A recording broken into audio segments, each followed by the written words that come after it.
Dwanyruok adimba. Wuodo mbasa. Tapenji ni bwana, tiwinjo maber tini chamo mana maembe puodho bwana. Kwani ok acham ga maembe? To bag miting'o ni idhi go kure? Oh bag. Adhi wuoth bwana, wuotho maka to koro awacho ni nyaka rara matin anenie kapok awuok. Ng'eni gimoro kidhi tieko gima dhi wik achiel nyaka kuonga. Ng'eni nitie nyaka wanere ga mondi kapok atiyo timo gimoro amora madwa timo. Ero ka kom ibedi wa. Koro to kom biro go mane puodho kwani nitie ng'ato moro mabet kendo. An go wadwa matin kae ne waridho bando. To bando ne ridho tibet e puodho tin ge kom ma kom yawa. To kawe mani ni engineer ni. Okilo to loso komo tami. Koro gini dhira gi idhire magi oko to wuok. Idhire nang'?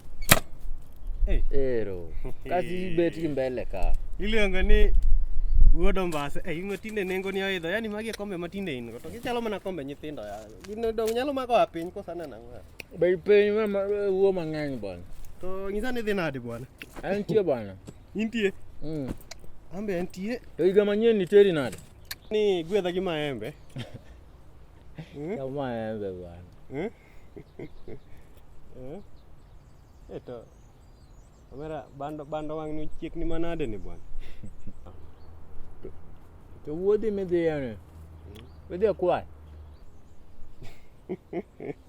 Yano mera tij injinia matimo duong' ni ok ine in mana wach kwani emiri ang'o miri one wach kwan. To giwege kwae, ng'eni wan weche kanisa gine gidbe nobago wawere gi kanisa. In ang'eni kanisa ni ng'we. Kanisa dhiga mana chieng' tarik 25 gi tarik 1 to romo. Omera gima Kidhi e Pasaka to mana ng'eni tema mathin. Gima nomiyo awe kanisa bo kidwa ng'eyo.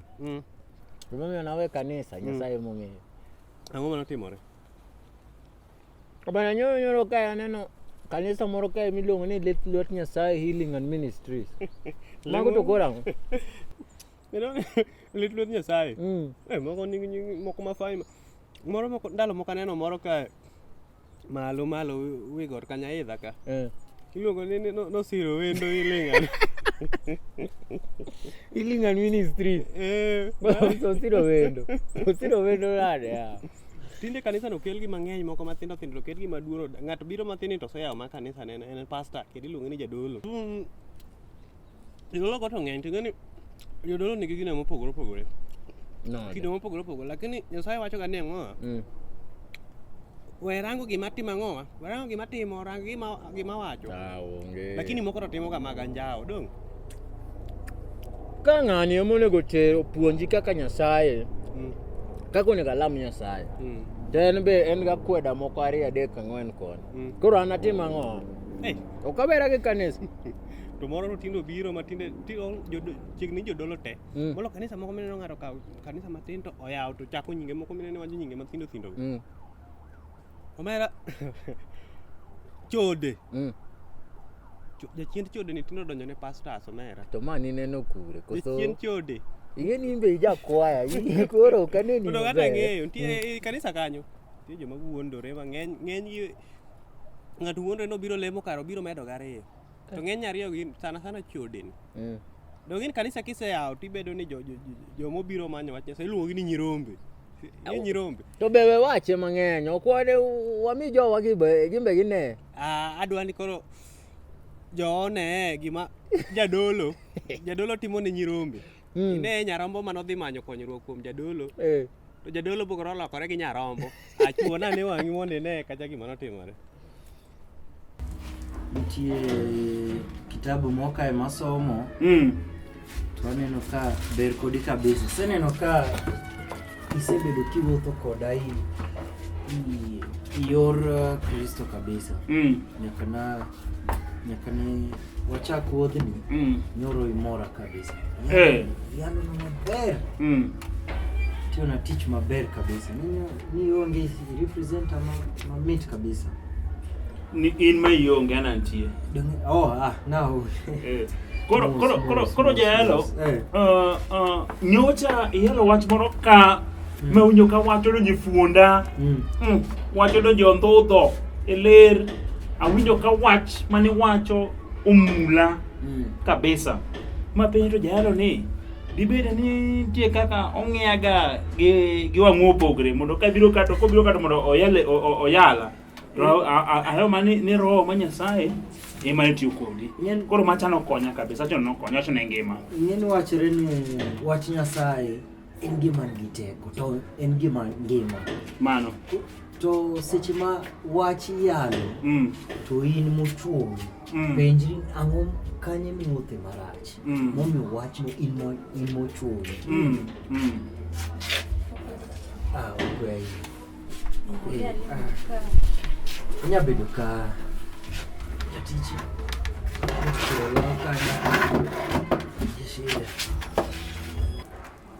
Pastor be aduge alam na cha mtani winjo nya biro ngo ni le na kawuono mae miyo manyisi ne osega bedo kichango osega bedo kadangni kacha komanyo mitne tema Emmanuel winje naonge natero mesa kayole tema winje nikawuono kaduogo to obida la kone to konye ilamo to nachkoro imbe ibiro wabro konyre ma ber kabisa tema kapokwa donji ilamo to dagombe somo kitabu achiel Luka 14:24 Luka 14:24 keki nwani sama chumbi en gima mit to chumbi en gima ber kabisa to kikete ipi ama kidhodhe bu ndandhu ne chaurumo yani mit ne chaurumo to dakiloke obed chumbi kendo mane kitabu ma kendo mane Jeremia ondiko miluongo ne Ecclesiasticus wacho niya kijana tigindalo ni kapoditi to ngin mano jande ka wilga somo piny kana kitabu dhim piny ka wacho ni so tigo jana kapodutindo to paruru ntie diere moko ma biro mbele kucha ni kila kitu mitimu nyaka bed accounted for nyaki dok penjo accounted for bro penjo kumanitimo to nyaki duok to kiongo penjo to kanyo kuma wambe kuma wano jande kata wino jande kosoga to kumgimani kum shiti Yesu emanochwe na Adam awa bomano ng'etne bodak maber to kawuono kakibiro iti kaja jatich kawuono nyaki mwang ng'et amena walamo makawuono nyaka kawuono shida ni yote obed solved kawuono nyaka wanwang suluhisho mano to kikalosa minga wadhi lamo nachaneno kasabe mewa wanye to anyinga titulo kama bor gochongi nae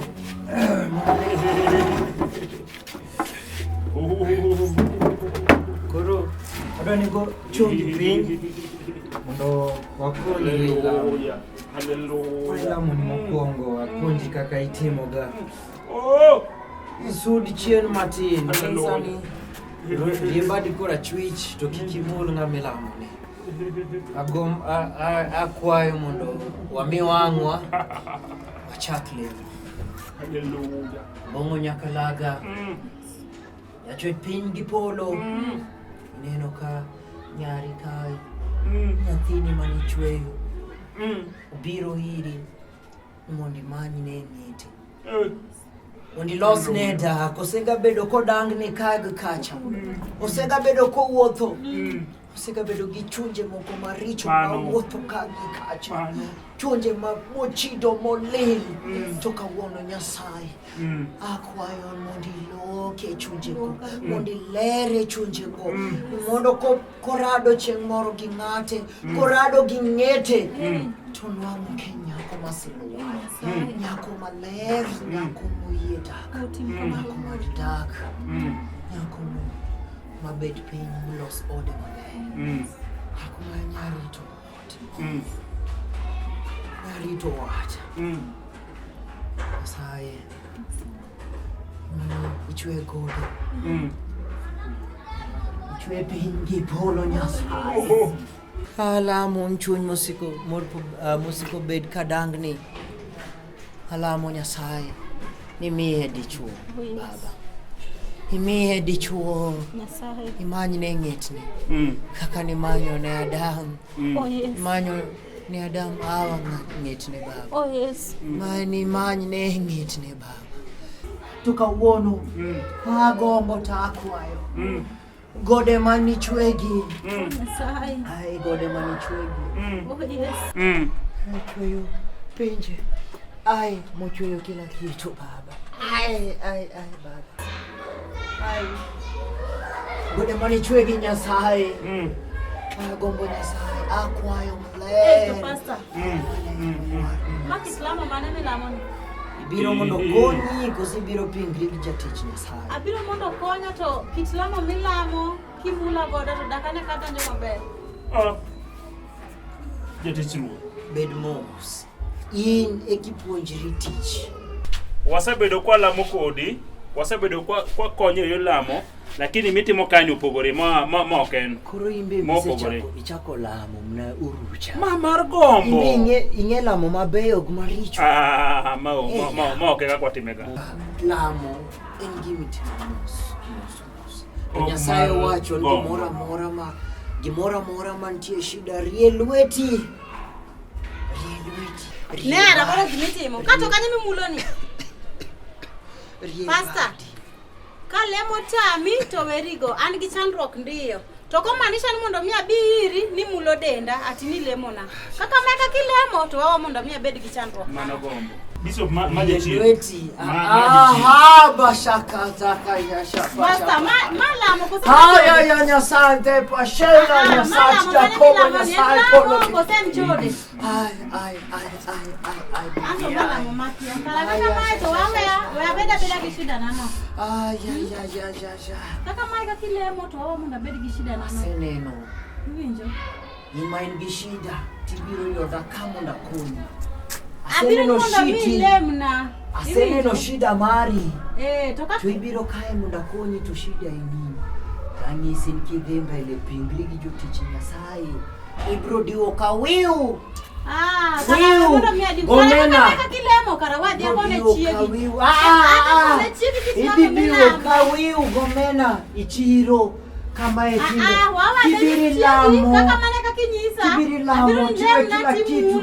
Kasi uoyo na marati. Wadi akone chiegi kitoka mbila. Brashata kapashata shibashata shimeshata. Jatich ruoth. I am disappointed. Kama kaka inwa lame. Tumakara abo ilama lame. Yani an mapoka nenoga. Yani imbe lamo poki lamo ga kumoro. Imbe isenge kit lamo morpo benni lamo moko po benno lamo. Dongi. Ya dolo. In maina ine dueta. Asega beduka ko. Kama nen. To in kara ndabele gilao mo pogore mo kwa lam. Asega beduka ko ni akwa nyika no flat kamar Samuel Joseph Loko to sani Joseph kuot nywat sadaka matindo mosega bedo kwa choko tapidhigo sani senge kit lamo mopo benni lamo moko po benni oklam dongi mo pogore koro in mena bele lamo kama kakilamo ga ni mondi chop kuma hii kama kakilamo ga podie bishop archbishop bedmos winjo mora bedmos lakini richo biro mokwane no kage ondiki muma gimora rielweti to ndike muma ni adiera noketi thuolo ninge adiera lero kete thuolo ema wacho adiera mar rielwedo ni rielweti kila kitu koro yini da mbele kama gikanisa nini dongo medlaemo kama kakilimo ne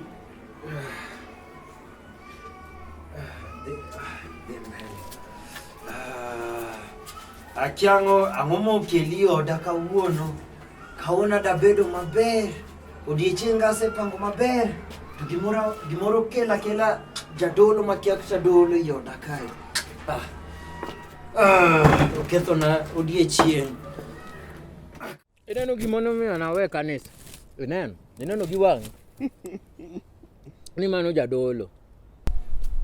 Donga ng'isi ni piny masani tinde jachien ong'iewo piny. Jachien odonjo nyaka kanisa. Yaani jakwath jadolo. Nyarombo miyo nyako ma obiro ne maber kendo ng'ise ni awato adwa ni lamna adwaro ng'ama nyalo dago. To kendo jadolo nyalo lokore sudhe. Oka ji jodala. Oro lokore sudhe. Magoro jadolo chaka maber. Iwinjo oswayo deno ni ulianza na roho kamaliza na nina mwili. Kako ni mage gik manomiyo nawera gi kanisa bwana. Lakini onego higa ni adoge. Dipo kamanyo wang' Nyasaye. Awera gi jodolo ge. Ineno pastor kise yangori ni wach ng'at Nyasaye. Kik tim moro ma nyalo lalo nyirombe. Ng'eni ng'ato kosebiro mowuoyo kodi mong'isi ni an adwaro gima kama tadwa ni konya. Mano ng'iso ni Nyasaye omi teko no mar lamo ne ng'ato. Ma ng'ato biro iri ma achiel kuom joma biro lamo nyirombo biro mo otimo gima iluongo ni trust. Ng'e gima kisungu dendo ni trust.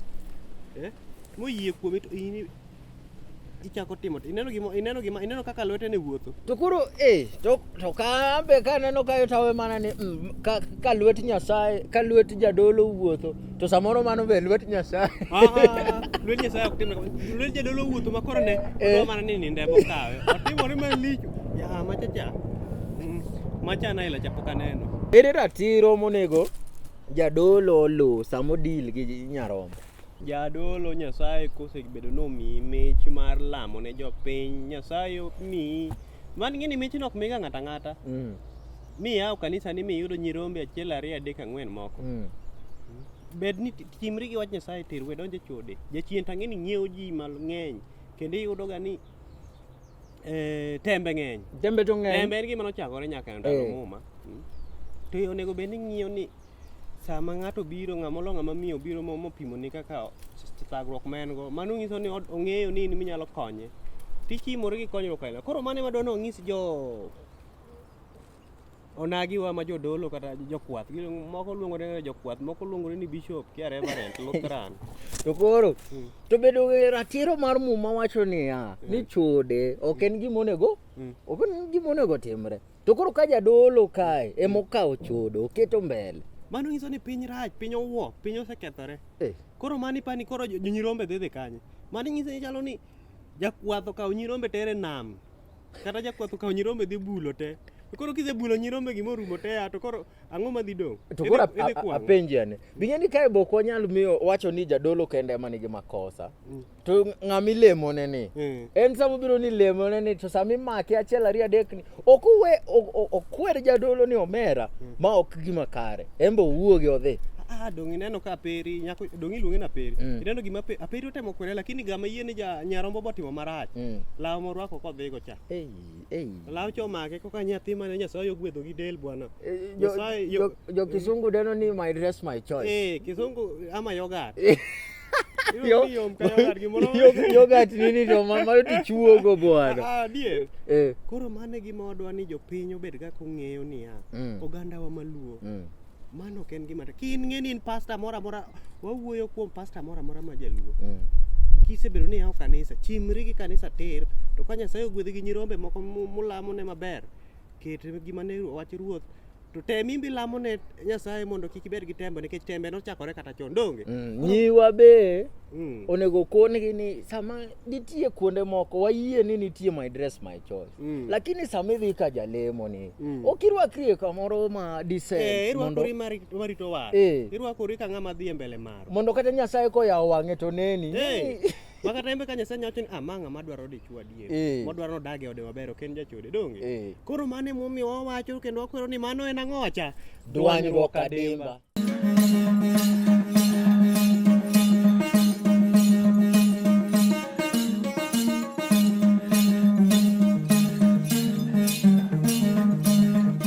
Dwanyruok adimba.